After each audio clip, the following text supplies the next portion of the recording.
আলহামদুলিল্লাহি রাব্বিল আলামিন ওয়াসসালাতু ওয়াসসালামু ওয়া মান তাবি'আহুম লিইহসানি ইলা ইয়াউমিদ্দিন আকুলু কাওলু হাযা আস্তাগফিরুল্লাহ ওয়া লাকুম ফাস্তাগফিরহু ইন্নাহু হুয়াল গফুরুর রহিম। সুপ্রিয় দর্শক শ্রোতা, স্কাপ কেটিভির পক্ষ থেকে সকলকে সাদর আমন্ত্রণ জানাচ্ছি আজকের আলোচনাটি শোনার জন্য। আজকের আলোচনার বিষয় সূরা আন-নিসা। আল্লাহ সুবহানাহু ওয়া তাআলা আমাদের জন্য কি মেসেজ দিয়েছেন।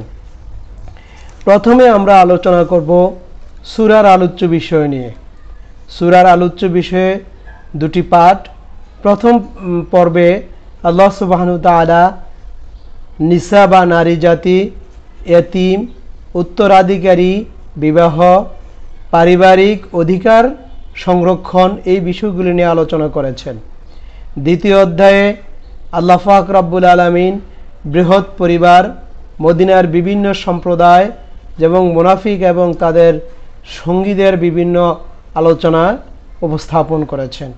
আল্লাহ সুবহানাহু ওয়া তাআলার অশেষ কৃপায় আমি আপনাদের সামনে তা বিস্তারিত তুলে ধরব। ঘটনা, এই সূরায় যে ঘটনাগুলি রয়েছে: ১. সিদ্ধান্ত গ্রহণে যাচাই বাছাই করা। ২. বনী ইসরাঈলদের অবাধ্যতার ইতিহাস। ৩. ঈসা আলাইহিস সালামকে হত্যার ষড়যন্ত্র। ৪. বনী ইসরাঈলদেরকে পবিত্র ভূমিতে প্রবেশের নির্দেশ। ৫. পৃথিবীর প্রথম হত্যাকাণ্ড। ঘটনাবলী। ১. সিদ্ধান্ত গ্রহণে যাচাই বাছাই করা। এক অভিযান শেষে সাহাবীগণ মদিনায় ফিরছিলেন। পথে এক অমুসলিমের সাথে দেখা হলে অমুসলিম সালাম দিয়ে কালিমা পাঠ করল। সাহাবীগণ ভাবলেন, লোকটি জীবন বাঁচানোর জন্য সালাম দিয়ে কালিমা পড়েছে। ভুল বুঝে তারা লোকটিকে হত্যা করে ফেললেন। এর প্রেক্ষিতে আল্লাহ তাআলা এই আয়াত অবতীর্ণ করে ঈমানদারদেরকে সতর্ক করে দিলেন, তারা যেন যাচাই বাছাই ছাড়া কারো ব্যাপারে কোনো সিদ্ধান্ত গ্রহণ না করে। এই সূরা নিসায় এই ঘটনাটি রয়েছে সূরার ৯৪ নম্বর আয়াতে। ২.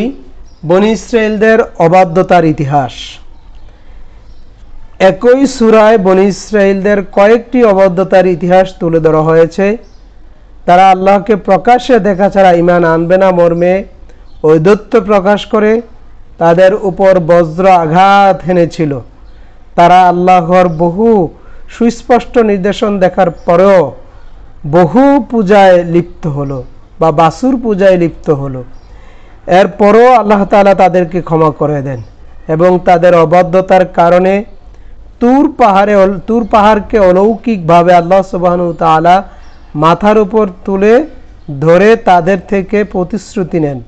শনিবার মাছ ধরার নিষেধাজ্ঞাও দিয়েছিলেন, তারাও তা অমান্য করে ধারাবাহিক অবাধ্যতা, কুফর ও নবীদেরকে হত্যা করার কারণে আল্লাহ তাআলা তাদের অন্তরসমূহে মুখর মেরে দেন। ফলে তাদের অন্তরে সত্য গ্রহণের প্রবণতা খুবই কম ছিল। সূরার ১৫৩ নম্বর আয়াত থেকে ১৫৫ নম্বর আয়াতের মধ্যে এর বর্ণনা রয়েছে। ৩. ঈসা আলাইহিস সালামকে হত্যার ষড়যন্ত্র। ইহুদিরা ঈসা আলাইহিস সালামকে হত্যার ষড়যন্ত্রে লিপ্ত হলে মহান আল্লাহ পাক রব্বুল আলামিন অলৌকিকভাবে তাকে আকাশে তুলে নেন আর তারই একজন সহচরকে ঈসা মনে করে শুলে চড়িয়ে হত্যা করে। সূরার ১৫৭ নম্বর আয়াত থেকে ১৫৮ নম্বর আয়াতে এই আলোচনা করা হয়েছে। বনী ইসরাঈলদেরকে পবিত্র ভূমিতে প্রবেশের নির্দেশ। সূরা আন-নিসার প্রথম দিকে এই ঘটনাটি হলো বনী ইসরাঈলদেরকে মূসা আলাইহিস সালাম আল্লাহর নির্দেশে পবিত্র ভূমি ফিলিস্তিনে প্রবেশের নির্দেশ দিলে তারা সেখানে শক্তিশালী প্রতিপক্ষের অজুহাত তুলে প্রবেশ করতে অস্বীকৃতি জানায়। অথচ প্রবেশ করলেই তাদের বিজয় হওয়ার সুসংবাদ দেওয়া হয়েছিল। পরবর্তীতে মহান আল্লাহ তাআলার অবাধ্যতার শাস্তিস্বরূপ ৪০ বছর একই মরুভূমিতে ঘুরপাক খাওয়ানো হয়। সূরার ২১ থেকে ২৬ নম্বর আয়াতে এই বর্ণনা রয়েছে। পৃথিবীর প্রথম হত্যাকাণ্ড। হযরত আদম আলাইহিস সালামের ছেলে কাবিল হিংসার বশবর্তী হয়ে তার ভাই হাবিলকে হত্যা করে। এটি ছিল পৃথিবীর প্রথম রক্তপাত। ভাইয়ের লাশ নিয়ে বিপাকে পড়ে কাবিল। তখন একটি কাক কর্তৃক অপর মৃত কাককে মাটিতে পুঁতে ফেলার যে দৃশ্য দেখে ভাইয়ের লাশ দাফনের ধারণা পায় সেখানে। এরই প্রেক্ষিতে একজন মানুষ হত্যাকে মহান আল্লাহ তাআলা গোটা মানব জাতির জন্য হত্যা করার মতো অপরাধ বলে বিধান দিয়েছেন। সূরার ২৭ থেকে ৩২ নম্বর আয়াতে এর আলোচনা করা হয়েছে।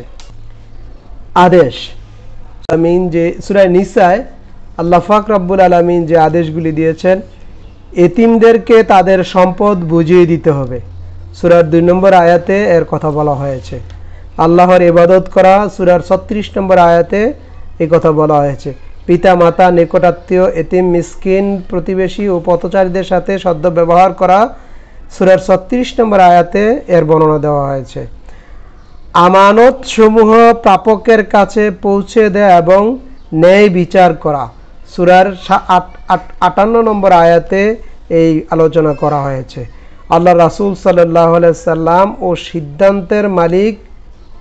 সিদ্ধান্তে মালিকের অনুগত্য করা, সূরার ৫৯ নম্বর আয়াতে এই আদেশ প্রদান করা হয়েছে। শয়তানের পক্ষাবলম্বন করার বিরুদ্ধে জিহাদ করা, অর্থাৎ শয়তানের পক্ষ যারা অবলম্বন করে তাদের বিরুদ্ধে জিহাদ করার আদেশ করা হয়েছে সূরার ৭৬ নম্বর আয়াতে। আল্লাহর উপর ভরসা করা, আল্লাহর রাস্তায় জিহাদ করা, সূরার ৮১ এবং ৮৪ নম্বর আয়াতে এই নির্দেশ প্রদান করা হয়েছে। সকল অবস্থায় আল্লাহ সুবহানাহু তাআলাকে স্মরণ করার আদেশ প্রদান করা হয়েছে সূরার ১০৩ নম্বর আয়াতে।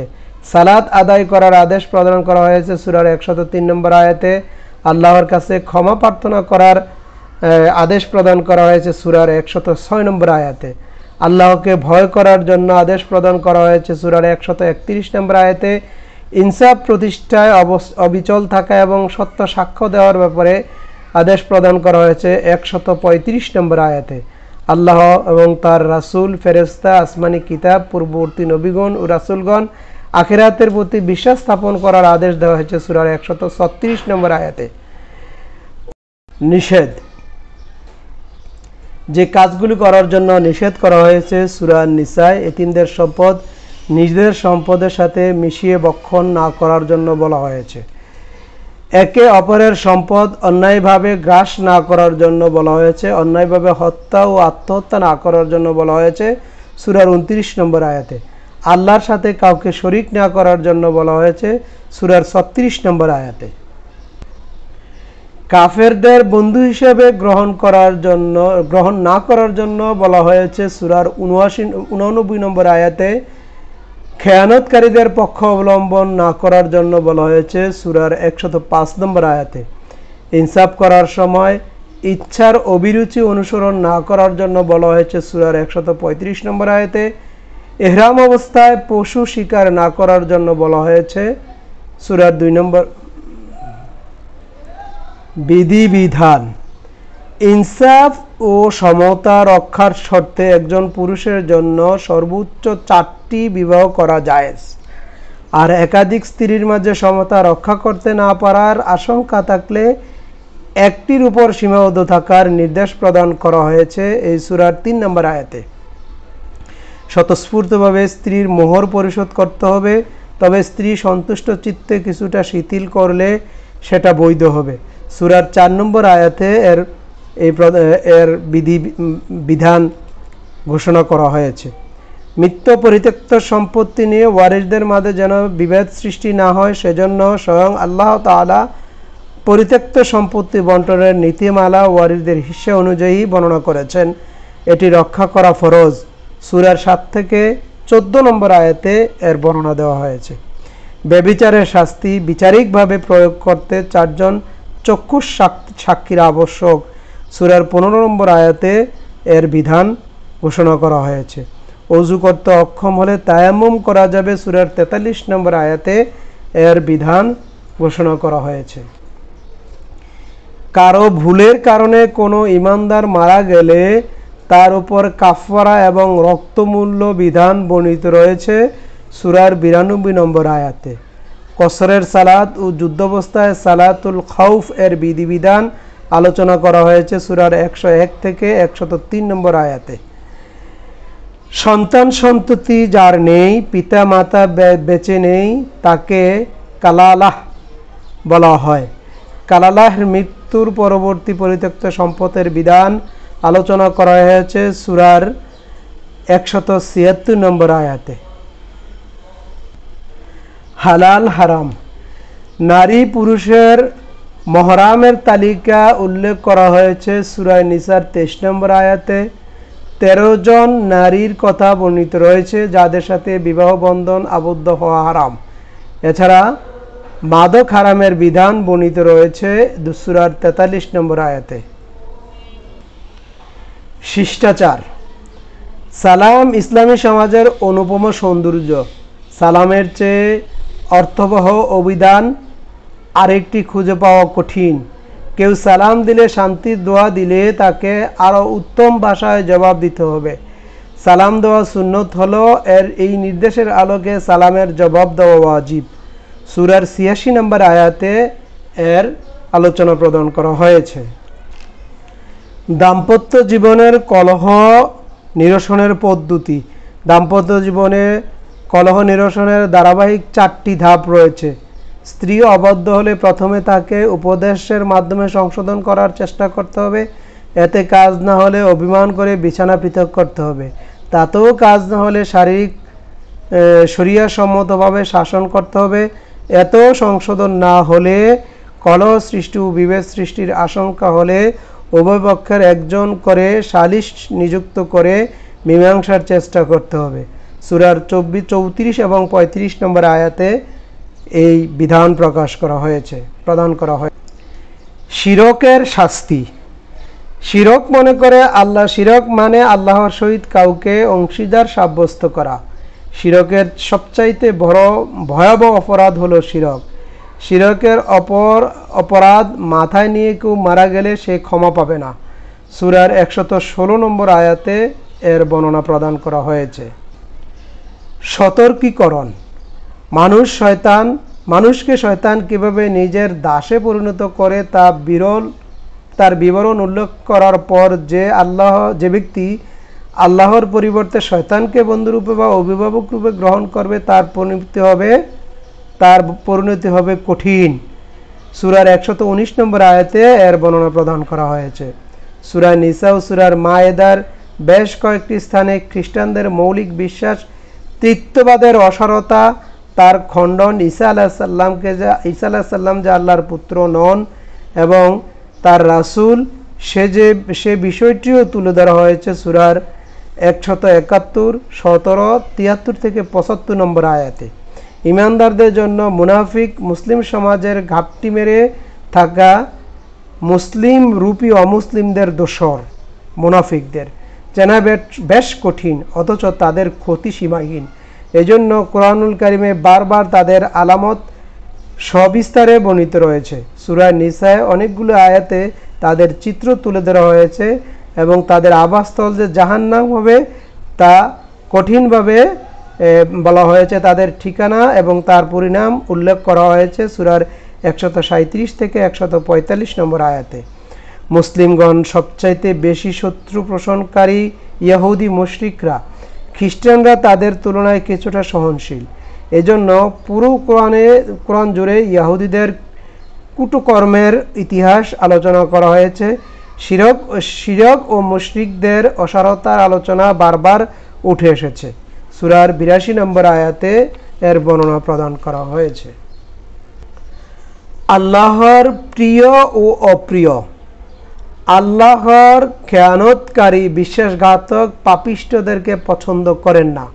সূরার 107 নম্বর আয়াতে বর্ণনা প্রদান করা হয়েছে। আল্লাহ জুলুম ছাড়া কোনো মন্দ বিষয়ে প্রকাশ করা পছন্দ করেন না। সূরার 148 নম্বর আয়াতে এর বর্ণনা রয়েছে। আল্লাহ পাক রব্বুল আলামিন সূরা নিসা আমাদের জন্য যে বিধিবিধানগুলি রেখেছেন, যে বিষয়গুলি উপস্থাপন করা হয়েছে তা সঠিকভাবে পরিপালনের মাধ্যমে আল্লাহ সুবহানাহু ওয়া তাআলার নৈকট্য যেন আমরা নৈকট্যে পৌঁছতে পারি এবং কিয়ামতের ময়দানে আল্লাহ সুবহানাহু ওয়া তাআলার নিকট যেন আমরা এই সাক্ষ্য দিতে পারি যে ইয়া রাব্বুল আলামিন তুমি যে কথাগুলি বলেছো আমরা তা পালন করতে সক্ষম হয়েছে, আমরা তা পালন করেছি। অর্থাৎ কিয়ামতের ময়দানে আল্লাহ পাক রব্বুল আলামিন যেন আমাদেরকে জান্নাত নসিব করেন, আমাদের হিসাব যাতে সহজ করে দেয়, এই প্রত্যাশায় আজকে শেষ করছি।